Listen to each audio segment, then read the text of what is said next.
a leer Malaquías 1:4. ¿Por qué el Señor no le respondió, no le dirigió la palabra a Herodes? Ahora, este Herodes no es el Herodes que intentó matarlo cuando él era niño, no. Es un descendiente de Herodes. Herodes es un apellido, digamos, ¿no? Es una dinastía. Habían muchos Herodes, habían varios Herodes. Bueno, este Herodes es descendiente de aquel Herodes, ¿no?, que había hecho la matanza de los niños. Malaquías 1:4 nos dice: cuando Edom, es decir, los edomitas, ¿no?, los edomitas, y Herodes era edomita, era descendiente de Esaú, era descendiente de Edom. Cuando Edom dijere: nos hemos empobrecido, pero volveremos a edificar lo arruinado, así ha dicho Jehová de los ejércitos: ellos edificarán y yo destruiré, y les llamarán territorio de impiedad. Y pueblo, escuche, pueblo contra el cual Jehová está indignado para siempre. Amén. Pueblo con el cual Jehová está indignado para siempre. Bueno, podemos ver los motivos de esta indignación en el libro del profeta Abdías. No lo vamos a hacer ahora, pero le recomiendo leer un solo capítulo, tiene Abdías, leerlo, porque allí pasa por qué el Señor está indignado tanto con justamente con este pueblo, ¿no? Y Herodes, aparte que eran una familia de asesinos, de criminales, ¿cierto?, de usurpadores, eran edomitas, eran descendientes de Edom, de Esaú, el hermano gemelo de Jacob, ¿no? Y el Señor, cuando Herodes lo va a interrogar, el Señor no le dirige la palabra, nada, ni siquiera le habla, es decir, no te doy ni 5, no te doy ni la hora, dirán en Chile, absolutamente para nada. Y ahí entendemos por qué, porque es un pueblo contra el cual Jehová está indignado para siempre, por lo que habían hecho. Y el Señor ahora está aplicando justamente esa situación, un pueblo del cual el Señor no le va a dar ninguna respuesta, en este caso a este malvado, a este perverso Herodes, ¿no? Que bueno, en Argentina también tenemos un descendiente de Herodes que también ha mandado ahora y ha aprobado la matanza de los niños, ¿no? Bueno, este también debe ser un Herodes de Kirchner, el que tenemos aquí nosotros. Ahí entendemos justamente esta actitud del Señor. Vuelve a Pilato y es azotado, es escarnecido y presentado nuevamente a los judíos, los cuales eligen a Barrabás. ¿Qué significa Barrabás? Barrabás, acuérdense que la palabra bar en B larga AR en hebreo es hijo. Bar es hijo. Por eso a los 12 años era el bar mitzvah, ¿sí? Era hijo de la ley, bar mitzvah. Barrabás, bar es hijo, hijo del padre, bar abba padre. Entonces, Barrabás literalmente significa hijo del padre. Por eso lo crucificaban a Jesús, porque él dijo: yo soy hijo de mi padre. El padre de Jesús era Dios. Barrabás también significa hijo del padre, pero el padre de Barrabás era el diablo. Es decir, prefirieron soltar al hijo del diablo y condenar al hijo de Dios. Pero básicamente, por esto, estas son, a veces uno pasa por alto estos detalles, ¿no? Pero son como ironías que tiene la Biblia, ¿no? Como diciendo, ¿qué ironía? Porque al Señor lo mandaban a la cruz por decir: soy hijo del Padre. Pero Barrabás también significa hijo del Padre. Pero a ese Barrabás lo sueltan. En cierto modo, Jesús también es Barrabás, porque él también es hijo del Padre. Pero del Padre Dios, el otro del Padre el diablo. Por eso, fíjese que hay como muchas ironías a veces en la Biblia. Por eso es muy, muy importante cuando uno llega a un nombre, verificar qué significa ese nombre. Por ejemplo, Jesús nació en Belén de Judea. ¿Qué significa Belén? En hebreo sería Betlehem. Bet es casa. Bet-el, casa de Dios. Betlehem, casa del pan. Entonces, el pan vivo que descendió del cielo, ¿dónde van a ser? En Belén, la casa de pan. Eso significa Belén. Betsaida, casa de pesca. Y así, es interesante ir viendo, ¿cierto?, los nombres de la ciudad, de las personas, porque todos tienen un significado. Barrabás, acá tenemos dos Barrabás acá. Usted me entiende lo que estoy diciendo, ¿no? Acá en este juicio tenemos dos Barrabás. Los dos son hijos del Padre. Tenemos al Barrabás Jesús, que es hijo del Padre Dios, y tenemos al Barrabás delincuente, que es hijo de su padre el diablo. A Jesús lo mandan a la cruz y al otro lo mandan para su casa. Es como un héroe, ¿no? Tremendo. qué ironías que a veces hay en las Escrituras, ¿no? Bueno, cargó la cruz, pero debió ser ayudado por Simón de Cirene. La semana pasada nos preguntaron acerca de Simón de Cirene, ya dimos alguna respuesta, ¿no? Al cual obligaron a hacerlo. Este hecho aparentemente impactó la vida de Simón y luego vemos a sus hijos sirviendo a Cristo en Marcos 15:21, está el pasaje, y en Romanos 16:13. Allí están los pasajes justamente donde vemos los descendientes de Simón de Cirene, ¿no? Se ve que esa imagen y esa situación le impactó mucho, ¿no? Al llegar al Calvario, la palabra Calvario literalmente significa calavera. Calavera. El Calvario es una calavera. Porque era un monte que desde cierto ángulo tenía la figura allí. Vio que a veces en una montaña tiene dice, mira, parece la cara de un hombre, parece la cara, no sé, de esto, parece la figura de los otros. Bueno, ese monte visto desde cierto ángulo parecía una calavera. Por eso es el monte Calvario. Calvario significa calavera, el monte calavera, de la calavera. O en hebreo Gólgota. Sí, ese es el nombre, pero Calvario, Calavera, Gólgota es lo mismo, es exactamente lo mismo. Fue crucificado entre dos ladrones. Bueno, Isaías 53, versículo 12, lo leemos. Vamos a Isaías 53, 12. Isaías 53, 12. No hay ninguna preguntita en esta noche. Miren que yo les doy datos y les doy información, pero no hay ninguna preguntita. ¿Se habrán ido o están ahí? Vamos a preguntar de nuevo. ¿Están ahí los hermanos se fueron? ¿O me dejan el teléfono prendido ahí? Ellos se van a tomar una oncecita. 53, dijimos 12. 53, 12. Por tanto, yo le daré parte con los grandes y con los fuertes repartirá despojos, por cuanto derramó su vida hasta la muerte y fue contado con los pecadores. Ahí está. Habiendo él llevado el pecado de muchos y orado por los transgresores. Amén. Amén. Aquí estoy, nos dice Pati. Bueno, gracias. Estamos, nos dice Nina. Amén, aquí estamos, nos dice Jorge. Bien, gracias. Gracias por estar. Bien. Pero no hay ninguna pregunta allí, Señor amado, mis hermanos. O entienden todo o no entienden nada. Este acto fue realizado a las 9 de la mañana, cuando él fue crucificado, ¿no? A las 9 de la mañana, muriendo a las 3 de la tarde. Las horas más decisivas de la historia de la humanidad. Acuérdense que en ese momento hubo un episodio, ¿cierto?, que muchos predicadores lo malinterpretan. Yo lo escuché muchas veces esto y realmente está muy mal interpretado. Ellos dicen que cuando se oscureció el cielo es porque Satanás juntó a sus huestes para hacer fiesta, ¿no?, y decir hemos vencido al Hijo de Dios, lo hemos vencido.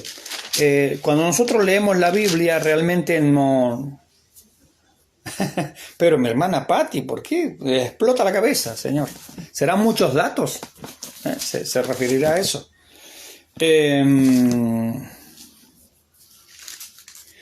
Colosenses 2, 14 y 15 hablan acerca de esto, ¿no? Jorge nos dice, está muy entretenido, estamos escuchando con atención mi pastor. Bueno, muchas gracias, mis hermanos. Muchos predicadores dicen esto, bueno, cuando el cielo se oscureció en aquella ocasión, ¿no? Es porque el diablo juntó a sus huestes y hacían fiesta pensando que habían vencido al Hijo de Dios. No. Eso es una suposición de algunos predicadores, pero que no tiene ninguna base bíblica. Colosenses 2, versículos 14 y 15 nos dicen qué exactamente pasó en ese momento. Y lo vamos a leer. Dice, versículo 13, Colosenses 2:13. Y a vosotros, estando muertos en pecados y en la incircuncisión de vuestra carne, os dio vida juntamente con él, perdonándoos todos los pecados. Escuche, versículo 14. Anulando el acta de los decretos que había contra nosotros, que nos era contraria, quitándola de en medio y clavándola en la cruz. Es decir, está hablando de la crucifixión. ¿Sí? Está hablando de la crucifixión. El acta dice que había contra nosotros, que nos era contraria, quitándola del medio y clavándola en la cruz. El acta que nos declaraba culpable, donde se ponía ahí, la razón de por qué se ejecutaba una persona. Bueno, había un acta que decía que yo era culpable, ¿cierto?, espiritualmente, y que merecía la pena de muerte. Dice, quitándola del medio y clavándola en la cruz. Escuche, ¿qué pasó en la cruz? Y despojando a los principados, y a las potestades, está hablando de Satanás y sus huestes, y despojando a los principados y a las potestades, los exhibió públicamente, triunfando sobre ellos en la cruz. Es decir, que yo no veo que cuando el cielo se oscureció fue porque Satanás estaba haciendo fiesta. No. El Señor los congrega. El Señor los atrae hacia la cruz, a Satanás y a sus huestes, pero dice despojándolos, es decir, desnudándolos. Esto es una figura que los romanos hacían con ejércitos conquistados. Por ejemplo, iban a un determinado lugar, conquistaban un territorio, ¿y qué hacían? Traían soldados, ¿cierto?, enemigos, y los traían caminando, desfilando desnudos. Uno atrás del otro, así en fila. Y entraban, por ejemplo, a Roma con estos prisioneros de guerra desnudos para que la gente se burlara de ellos. Entonces la gente le arrojaba cosas, los abucheaba, se burlaba de ellos. Esto es lo que está diciendo. Está diciendo que en la cruz el Señor Jesucristo despojó, desnudó, los dejó sin ropa, los dejó todo pilucho. A ver si me entienden, ¿no? Los dejó en traje de Adán al diablo y a sus huestes, a los principados, a las potestades, y los hizo desfilar delante de la cruz. No era la gente lo que los abucheaba, era la creación, eran los ángeles de Dios que los abucheaban y le decían, fuiste vencido, fuiste derrotado. Y eso es lo que está sucediendo acá. Dice, y despojando a los principados y a las potestades, los exhibió públicamente, triunfando sobre ellos en la cruz. ¿Quién está haciendo fiesta aquí? ¿Es el diablo que está haciendo fiesta diciendo lo hemos vencido? ¿O es Jesucristo que está exhibiendo al diablo todo pilucho y a sus huestes allí mientras los ángeles de Dios los abuchean y le cantan en la cara su derrota, su fracaso absoluto? Eso es lo que está pasando en la cruz del Calvario, mis hermanos. Jesucristo está llevando sobre su cuerpo humano el pecado, la culpabilidad del ser humano. Pero esa es la mayor derrota de Satanás, porque a través de ese sacrificio nosotros vamos a ser perdonados, nosotros vamos a ser limpiados, nosotros vamos a ser comprados a precio de sangre, la tremenda victoria. Y ahora esta victoria va a ser sellada el día domingo por la mañana con la resurrección. La fiesta de las primicias, donde la gavilla es presentada, la mejor de todas las gavillas, se presenta ante el altar. Dios la acepta. Por lo tanto, toda la cosecha que viene atrás, todos los salvados que vienen atrás, también son aceptados por Dios. Y Él me ha aceptado. Y Él le ha aceptado a usted. Y Él ha aceptado a cada creyente, porque si la raíz es santa, también lo son las ramas. Porque si la primicia es santa, también es el resto de la cosecha. Porque si la muestra es santa, también es el resto, todo el resto de ese muestreo que se ha tomado. Gloria al nombre del Señor.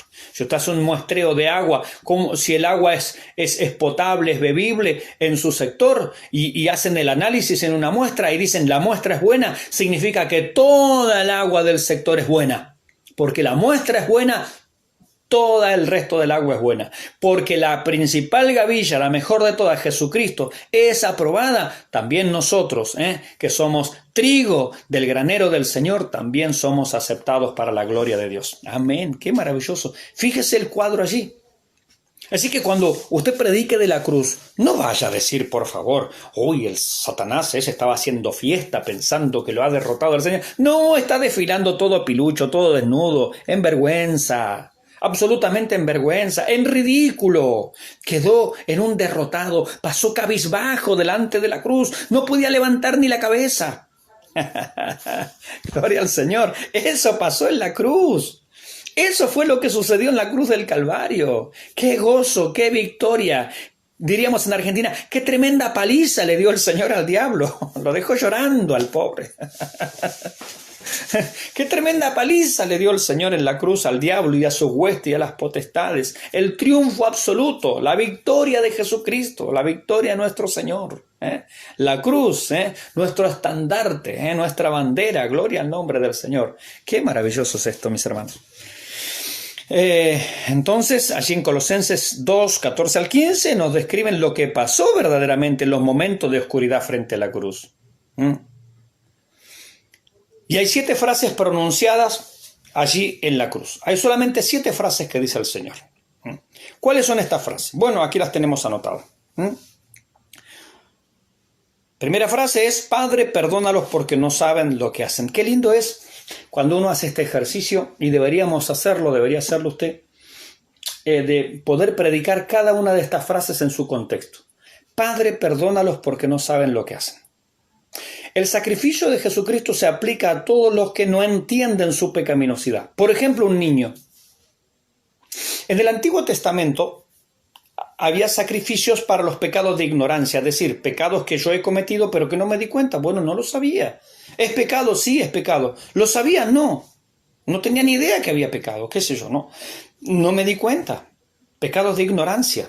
Así se llaman, pecados de ignorancia, ¿cierto? Bueno.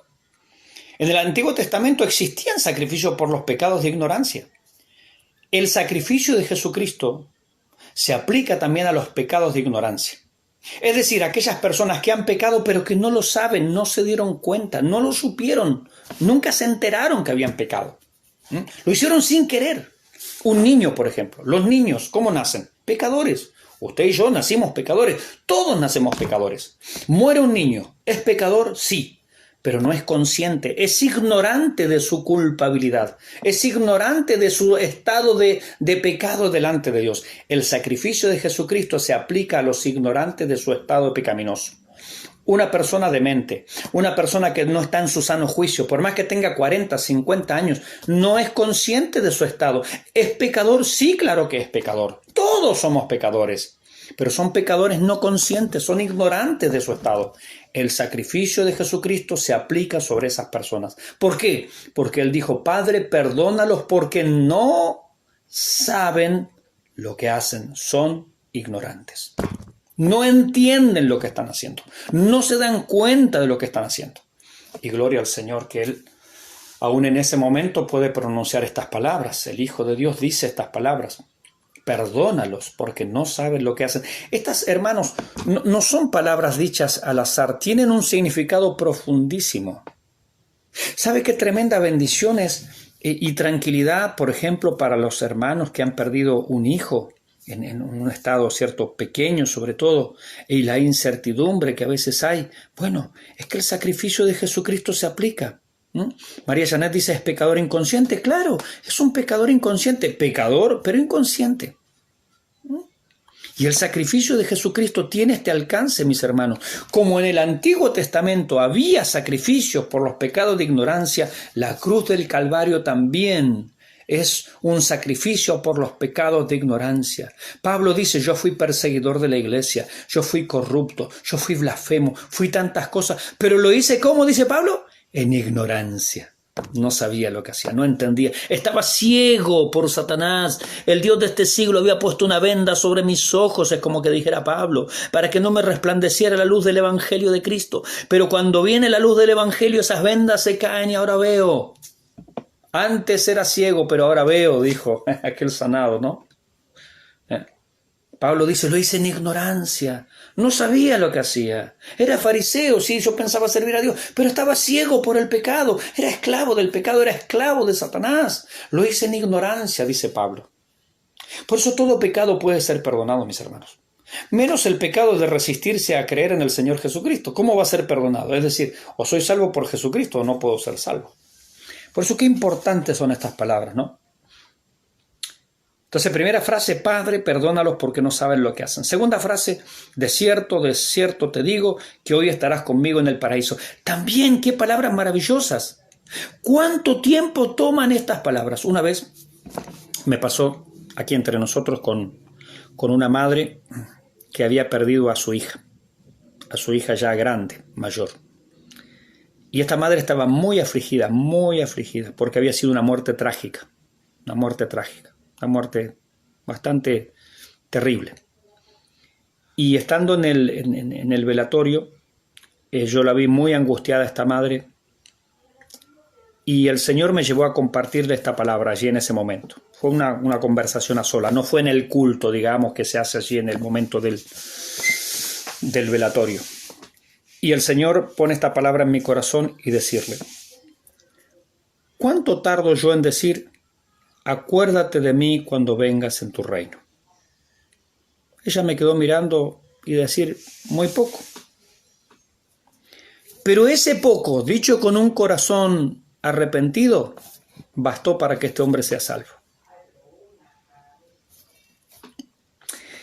Y es una buena respuesta bíblica, no una respuesta acomodaticia, para decir ante la incertidumbre, ante aquel que tiene el dolor, fulano de tal, se habrá arrepentido, le habrá entregado su corazón al Señor, estaba apartado, estaba alejado, habrá tenido un momento, aunque hayan sido unos segundos así. Si quebrantó su corazón como esta persona, y le dijo, acuérdate de mí cuando vengas en tu reino. Está reconociendo que Jesucristo es el Señor con estas palabras. Está reconociendo que eres el Mesías enviado. Son palabras muy profundas, tienen mucho significado. Uno cuando está a punto de irse no está diciendo tonterías, ¿cierto? Salvo que esté delirando. Pero normalmente uno realmente se da cuenta de que es ahora o nunca. Pero estas palabras bastaron justamente para salvar a esta persona. Y un genuino arrepentimiento, aunque sea en el último momento, Dios lo ve y Dios está allí para perdonar. En una ocasión me acuerdo, me tocó como pastor, me llamaron a orar por una persona que era inconversa y que estaba internada en el hospital en las últimas. Es decir, habían llamado a la familia diciendo, no, ya se va, no hay nada para hacer. Estaba todo intubado con una máscara acá de oxígeno, la persona estaba prácticamente inconsciente, o sea, y ya eran los momentos finales. Me llaman a mí, yo entro al hospital, voy a la sala, allí la familia me autoriza a orar. Así es que yo tomo la mano a esta persona, que es el padre de una hermana de nuestra iglesia. Le tomo la mano a esta persona que estaba totalmente inconsciente, así en los momentos finales, ya no había más nada que hacer. Le tomo la mano a esta persona y me acerco al oído allí en la cama del hospital y comienzo a hablarle del Señor Jesucristo. Comienzo a hablarle del perdón de pecados, comienzo a hablarle del arrepentimiento. Y hago una oración diciéndole, bueno, repita conmigo, en su mente, en su interior, en su alma, si me está escuchando, ore conmigo. Señor Jesús, te pido perdón por mis pecados. He sido pecador, Señor. Ten piedad de mí, ten misericordia de mí. Lávame con tu sangre, etcétera, etcétera. Una oración ahí, cierto, sencilla, son los momentos finales. Cuando terminamos de orar y llegamos al amén, yo todo allí hablándole a una persona que está inconsciente, está ahí, no hace nada, ya está en la última. Me acerco nuevamente al oído y le digo, si usted me ha escuchado y si usted ha podido orar en su mente, en su conciencia, conmigo, por favor déme una señal. En ese momento esta persona me apretó la mano, yo lo tenía tomado la mano, me apretó la mano, me hizo así un apretoncito de mano. ¿Sabe que fue un tremendo gozo, una tremenda alegría para mí, también para su familia? Una de las hijas de este varón está en nuestra iglesia y ella ha dado este testimonio porque ella también estaba ahí. Tremenda, en ese momento, a los pocos minutos, directamente falleció. Pero nos quedó la convicción, la seguridad de que esa persona se había entregado al Señor Jesucristo en los últimos instantes de su vida. Podemos compararlo con este cuadro. Son experiencias tremendas, mis hermanos. Pero allí está la gracia y la misericordia del Señor. Por eso estas palabras son importantes. De cierto te digo que hoy estarás conmigo en el paraíso. Esta es la respuesta del Señor. Pero es la respuesta a aquellas palabras, acuérdate de mí cuando vengas en tu reino. ¿Cuánto tardo en decir eso? Nada. 2 segundos. Nada más. Es todo lo que necesito. 3 segundos. Es todo lo que necesito. Es todo lo que Dios necesita de un corazón arrepentido genuinamente. Gloria al Señor. Seguimos, ¿no? Otras palabras de la cruz. Mujer, he ahí tu hijo. Hijo, he ahí tu madre, ¿no? La preocupación del Señor justamente por cómo iba a quedar su madre, ¿no? en esa situación. José aparentemente ya no estaba, habría muerto seguramente. No se informa, no se narra, ¿cierto?, las circunstancias. Obviamente que José no la abandonó a María, pero probablemente haya muerto joven, ¿cierto? Y María quedaba en un estado de viudez. ¿Y cómo se sostenía? Entonces lo deja a Juan, al discípulo amado, allí como haciéndose cargo de la familia, como haciéndose responsable. Así que el Señor está preocupado de las personas aún en el momento más crucial de su propia vida, ¿no? Otras palabras, Elí, Elí, que significan Dios mío, ¿por qué me has desamparado? Fíjense que él no lo llama Padre. Todavía no. Él no llama Padre, él siempre es Dios, porque la comunión se ha cortado. Recuerde, Getsemaní es crucial, la comunión se ha cortado. Elí, Elí, lama sabactani, Dios mío, ¿por qué me has desamparado? Otras palabras más, tengo sed. Otras palabras más, consumado es, hecho está. Creo que la palabra griega es teletestai, consumado es, hecho está. Es decir, está todo acabado, no hay nada que agregar. Por eso nosotros creemos en la suficiencia de Cristo. Creemos en la suficiencia de la obra del Calvario. No hay nada que agregarle, ni encuentro, ni evangelio de prosperidad, no, olvídese. La obra de Jesucristo es suficiente. Él es suficiente. Teletestai, consumado es, hecho está. No le agregue nada porque lo va a embarrar. ¿Sí? No le agregue nada porque no lo necesita tampoco. Hecho está, teletestai, consumado es. Y las últimas palabras, ya cuando entregó el Espíritu, ¿a qué vuelve? Padre. Recién ahora, porque estas son las últimas palabras. Las últimas palabras no es consumado es, no. Dice, Padre, en tus manos encomiendo mi espíritu. Y habiendo dicho esto, expiró. O sea que las últimas palabras de la cruz no son consumado es, no. Las últimas palabras de la cruz son Padre. Se restablece la comunión en el momento final. Y un autor dice que a esto se refiere el autor a los Hebreos cuando dice, a causa de su temor reverente fue oído. A causa de su temor reverente. Él ora en Getsemaní. Él sufre en Getsemaní. La comunión se rompe en Getsemaní. Él no quiere que esa comunión se rompa. Pero la comunión en el momento final es restablecida porque ya está hecho. Consumado es, teletestai, no hay nada más que agregar. Ya está finalizado. La obra de la redención ha sido realizada. Y una vez que fue realizada, vuelve la comunión. Y dice, Padre, en tus manos encomiendo mi espíritu. Y habiendo dicho esto, expiró. Entonces la obra de la redención quedó terminada con el consumado es.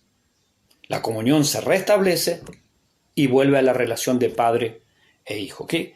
Unos misterios realmente maravillosos, tremendos, mis hermanos, hay en todo esto, que hay muchísimo para ahondar, Cuando él dice tengo sed, le ofrecen vinagre mezclado con hiel. Eso era un narcótico, es como ofrecerle aspirina, es como por ofrecerle analgésico y él no los quiso. No.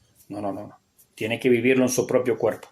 Tiene que vivirlo, el castigo, ¿cierto? La penalidad de nuestro pecado. Así que nada de ayudas narcóticas, porque eso que le ofrecieron era justamente un anestesiante, digamos, ¿no? Como para sobrellevar el dolor. No quiso beberlo, lo rechazó.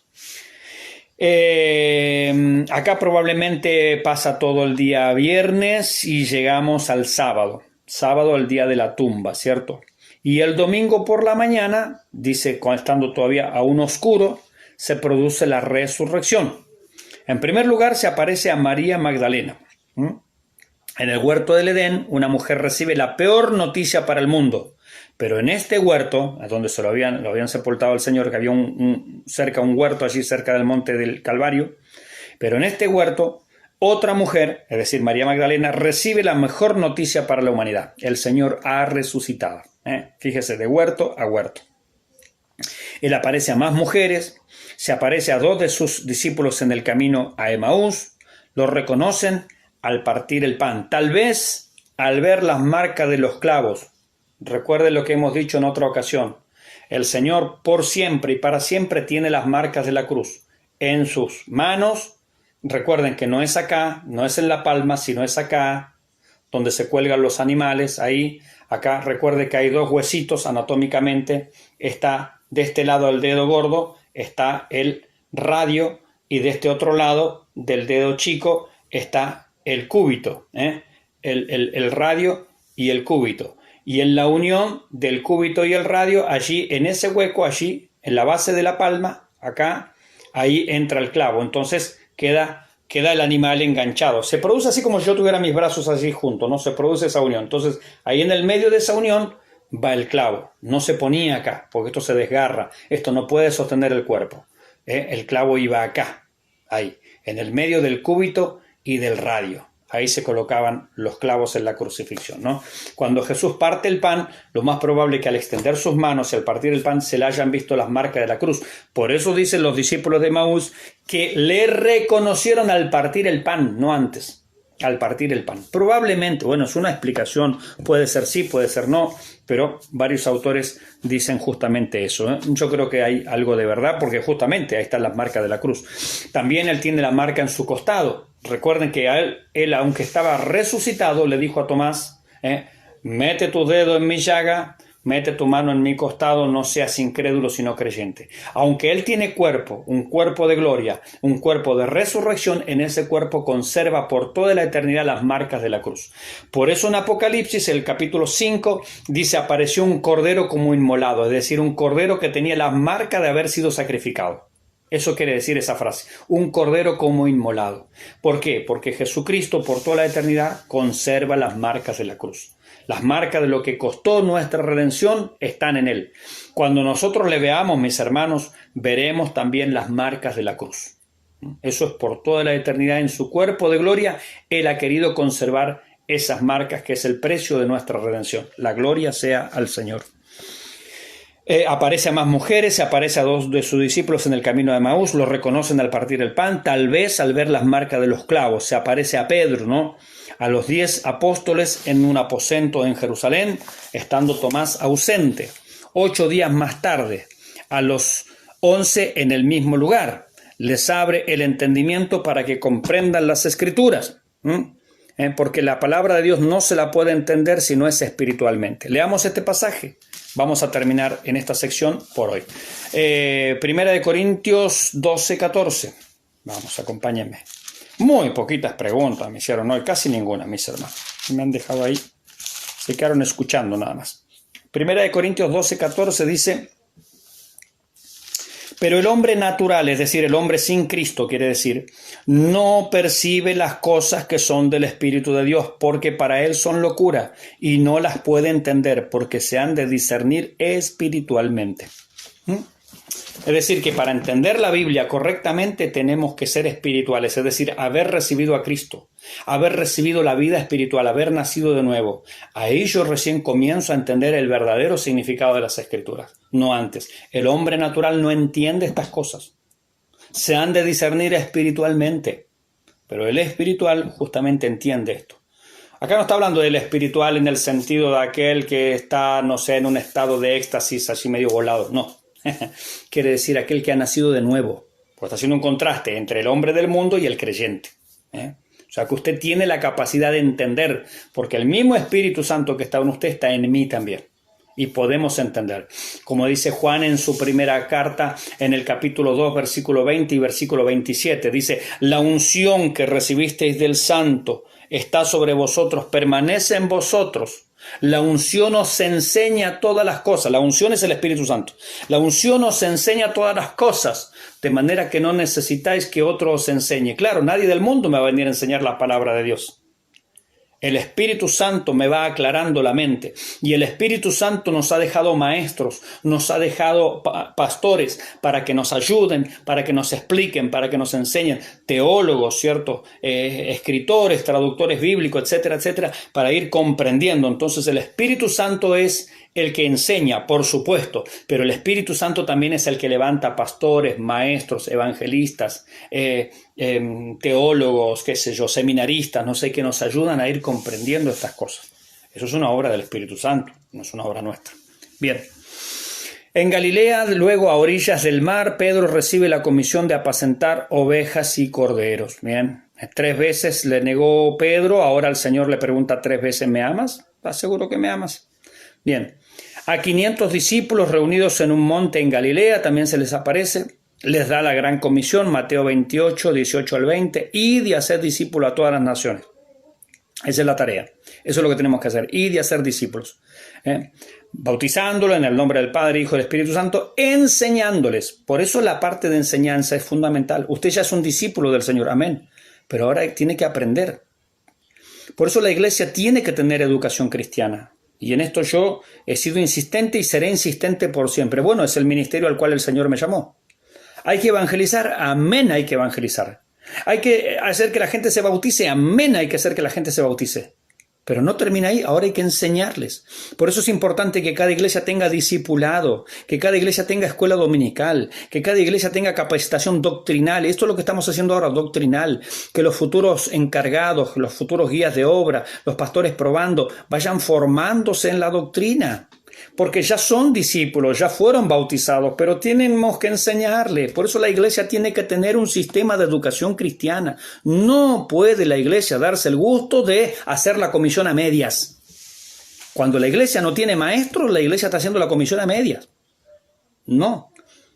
El Espíritu Santo es el que levanta maestros. Bueno, es hora también de reconocer a los maestros que hay en nuestra institución, en otras instituciones, y poder aprovecharnos de las capacidades, de los dones y de los ministerios que el Señor ha regalado a la iglesia.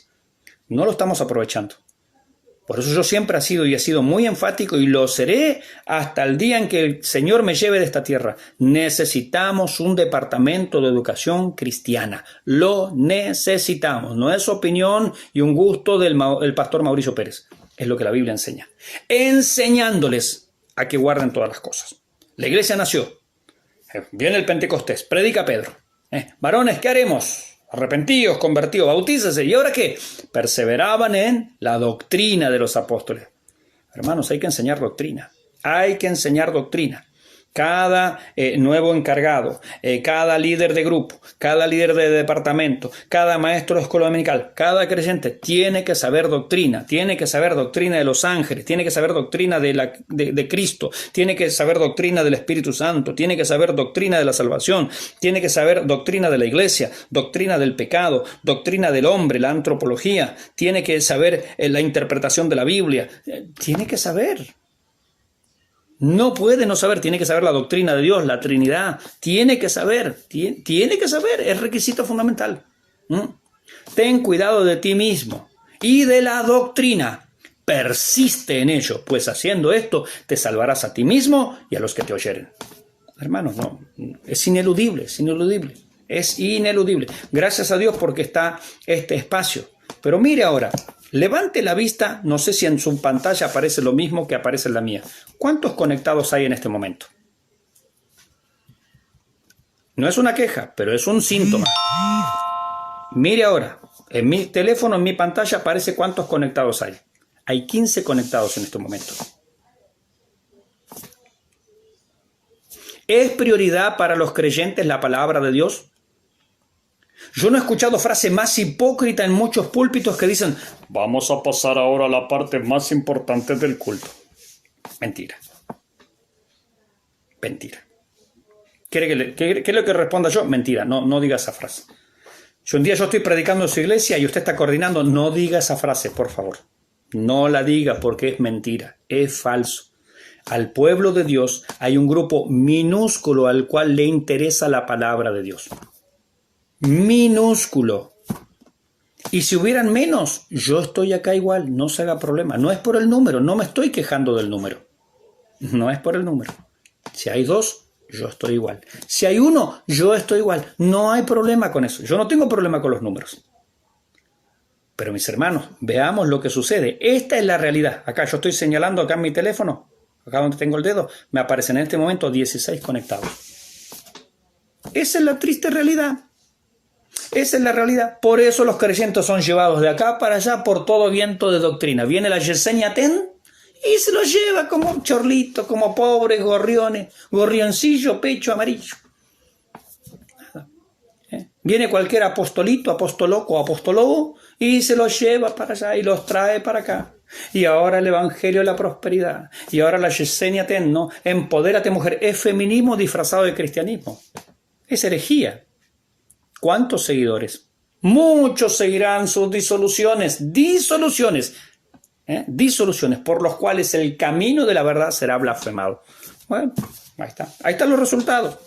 Los creyentes no saben de doctrina, no saben de lo que predican, ¿no?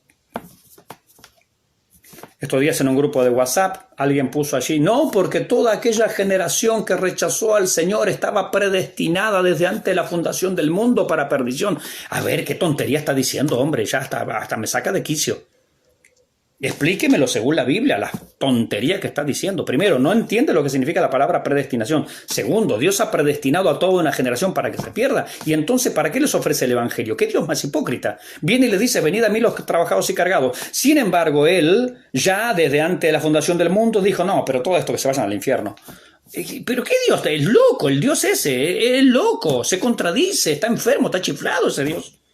O es un hipócrita, un mentiroso, que dice, venid a mí y yo los haré salvo, pero no, aquellos no, porque aquellos yo ya los destiné para el infierno.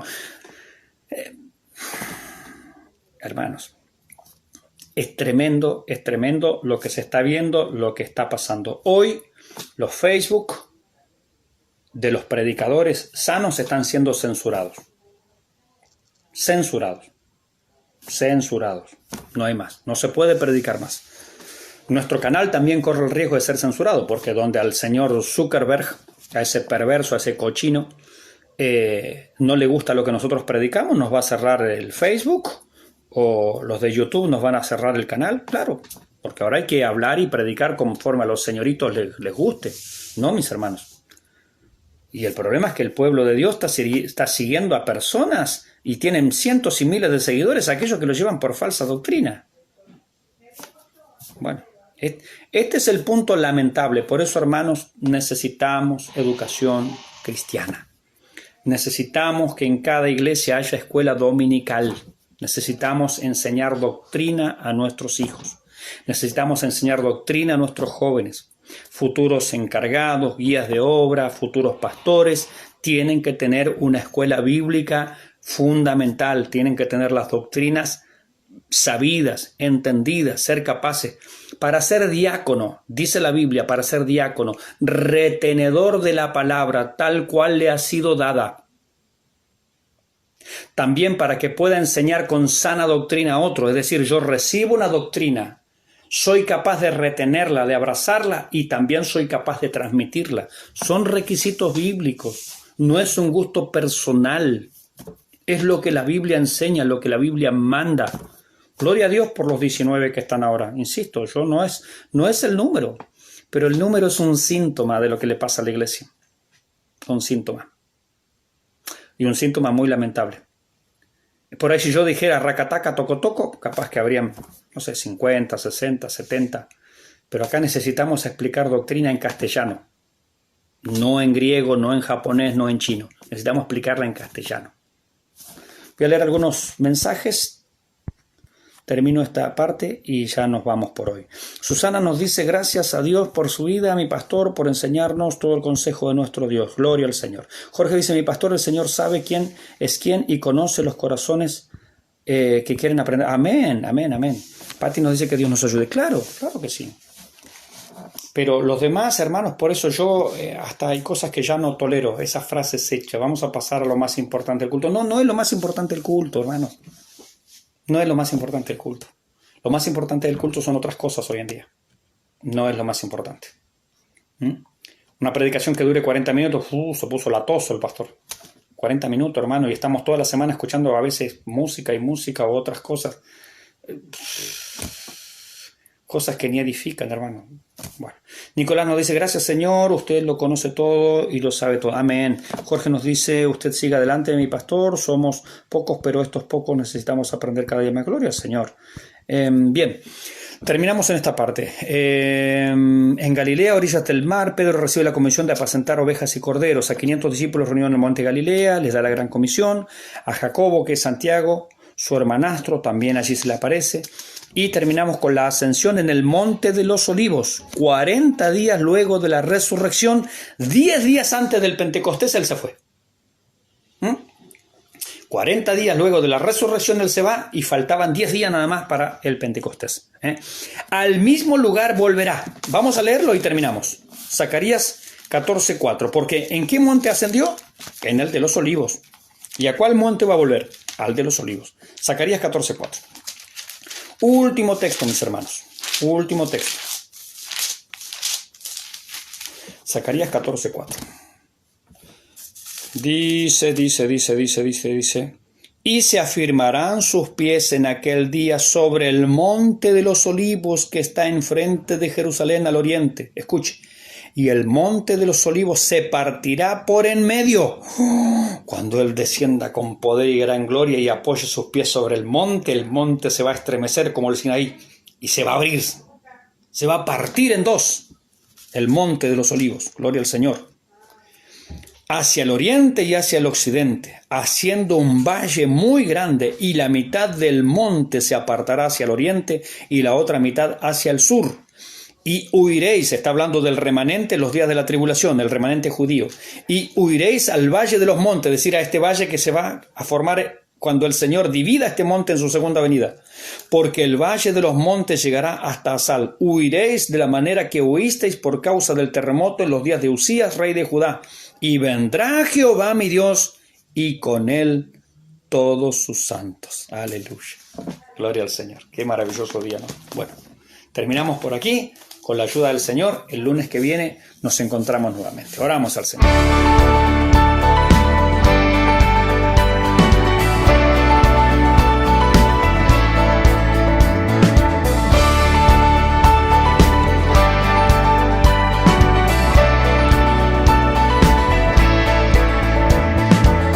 Si nuestro canal ha sido de bendición para tu vida y sentís el anhelo de poder colaborar, te dejaremos estas cuentas para que puedas ayudarnos a seguir creciendo. Dios te bendiga.